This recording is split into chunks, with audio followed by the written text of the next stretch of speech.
1. e4 immediately claims central space and opens diagonals for the queen and bishop, aiming for rapid development and an active game. This move initiates the Sicilian defense, a highly combative and theoretically rich opening where black immediately challenges white's central pawn control and creates an asymmetrical pawn structure, leading to dynamic and often sharp play. Developing the knight to f3 prepares for kingside castling and controls the central squares d4 and e5, a standard approach in the Sicilian defense. This move transitions towards a French defense structure, aiming to control central squares and prepare for the d5 pawn break while potentially opening diagonals for the queen and bishop. This move initiates the main lines of the French defense, immediately challenging black's central pawn and aiming to open lines for white's pieces. This capture transitions into a variation of the Alpine Sicilian, where white aims for a central pawn majority after recapturing with the knight, while black gets an open c-file. This move initiates the classical variation of the Sicilian defense, where white establishes central pawn presence and develops a knight to its natural square, preparing for kingside castling and controlling key central squares. This move, a6, prepares to control the b5 square, preventing white's pieces from easily occupying it and supporting black's queenside pawn expansion. In later stages, this move establishes a strong pawn center, aiming to control key squares and prepare for central pawn advances or piece development. This move, developing the queen to a central square, prepares to castle kingside while contesting the d4 pawn and potentially eyeing the d3 square. This move prepares to prevent black from playing b-flat 4, which would hinder white's intended queenside expansion. This developing move prepares to castle kingside and challenges white's central pawn control by potentially attacking the e4 pawn. Developing the knight to nc3 reinforces central control and prepares for potential queenside expansion with b4.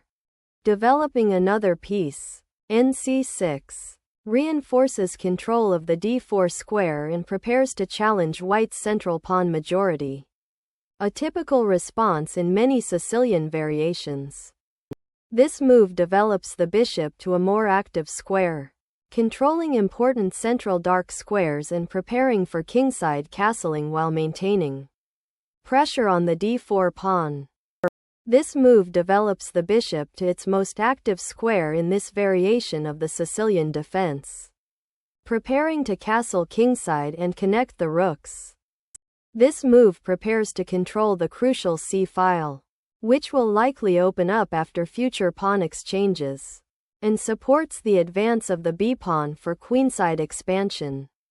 This move prepares to challenge white's central knight and potentially open lines for further activity, characteristic of the closed Sicilian structure.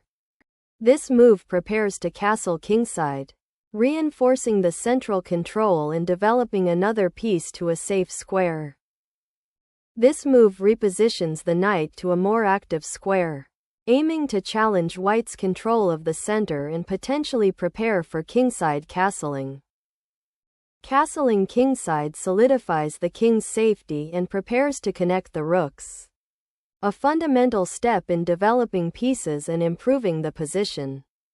This move prepares to fianchetto the queenside bishop to b7, aiming to control the long diagonal and support the d4 pawn against potential pressure. This move initiates an aggressive pawn storm on the kingside, aiming to gain space and potentially open lines for the pieces by challenging black's knight and preparing for further pawn advances like g4. Black finally castles kingside, consolidating their king's safety while preparing to challenge white's central pawn majority. This move aggressively expands on the queenside, aiming to gain space and potentially open lines for the queenside pawns and pieces.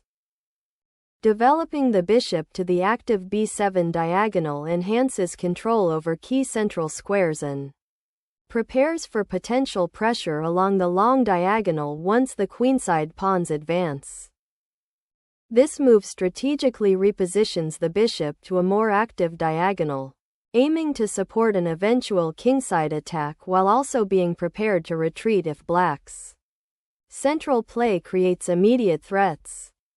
This move prepares to contest the open c-file, potentially creating counterplay against white's queenside pawns and allowing black's queen and rooks to coordinate more effectively.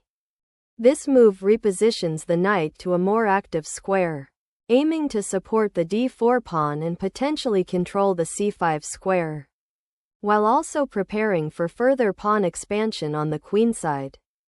This move reinforces the pawn structure and prepares for potential pawn advances in the center or queenside, offering flexibility for future piece development. This move prepares to support the d4 pawn and potentially activate the queen on the central squares, while also connecting the rooks. This move prepares to challenge white's central pawn majority and potentially create counterplay on the open e-file. This move prevents the black knight from potentially jumping to g4, which would create tactical issues on the kingside for white's king. This move repositions the knight to a more flexible square, preparing to support a pawn push on d6 and potentially swing over to the kingside to participate in any attacking action. The queen repositions to f2 to support the advancing kingside pawns and to potentially activate along the f-file. The bishop retreats to a8 to avoid being exchanged after white's potential pawn advance on the queenside and to keep an eye on the now open diagonal after the d-pawn has moved. This move centralizes the rook, preparing to potentially contest the c-file and support d4 if black aims for a pawn break there. This move prepares to transfer the queen to the kingside, potentially supporting a future kingside pawn push or defending against white's growing pressure on the queenside. This move centralizes the rook on the semi-open c-file, reinforcing the pressure on black's queenside and preparing potential advances like c5 or b5.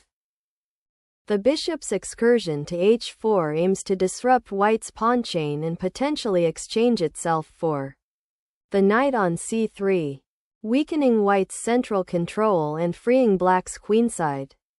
This move initiates a pawn storm on the kingside, aiming to open lines against black's castled king and create attacking chances. The bishop retreats to d8, potentially to support a kingside pawn push like g5 or to prepare for a regrouping that might involve its eventual return to the kingside via f6 or g5.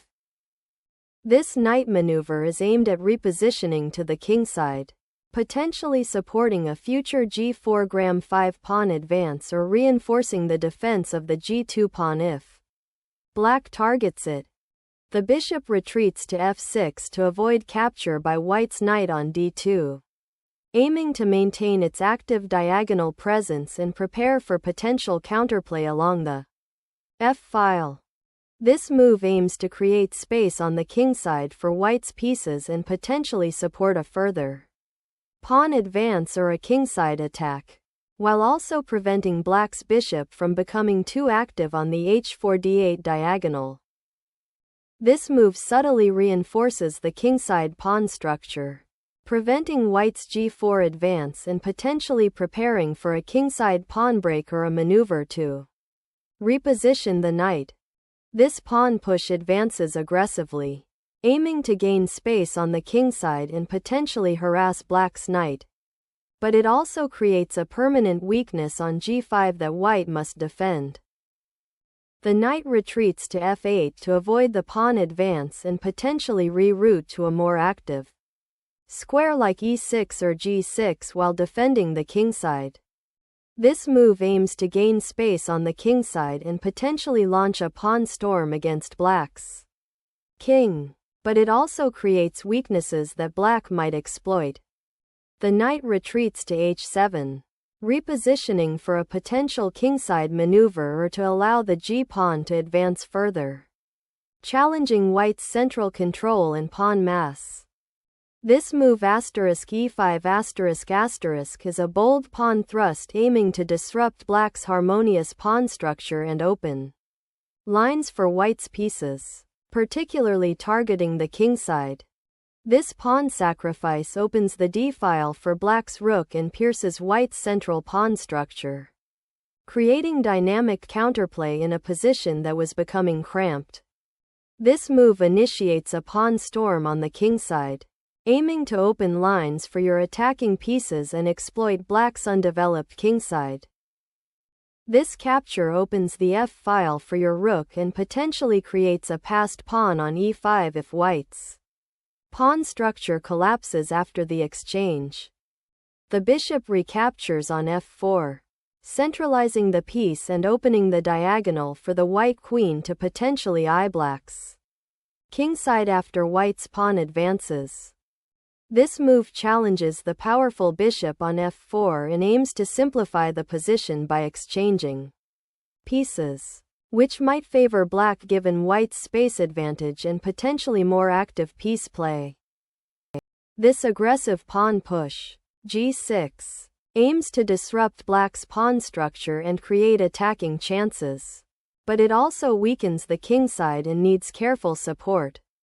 This pawn sacrifice opens the f-file for black's rook and pierces white's kingside pawn structure, creating dynamic counterplay in exchange for material.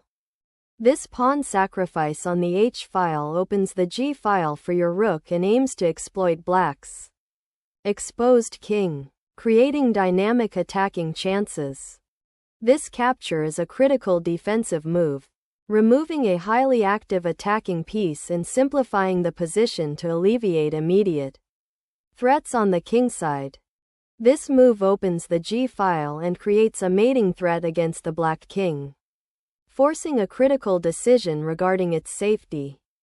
This move, kh8, is a defensive necessity to escape the discovered attack initiated by white's pawn capture, and it repositions the king to a safer square away from the now open g-file.